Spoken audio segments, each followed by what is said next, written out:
ঘটেছে তা আসলেই যেন সিনেমার দৃশ্য।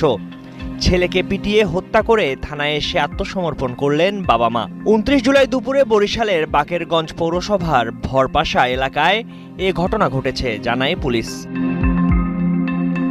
মৃত হাসান গাজী বাকেরগঞ্জ পৌরসভার ৬ নম্বর ওয়ার্ড ভরপাশা এলাকার জাফর গাজীর ছেলে এবং স্থানীয় একটি কলেজের ইন্টার দ্বিতীয় বর্ষের শিক্ষার্থী।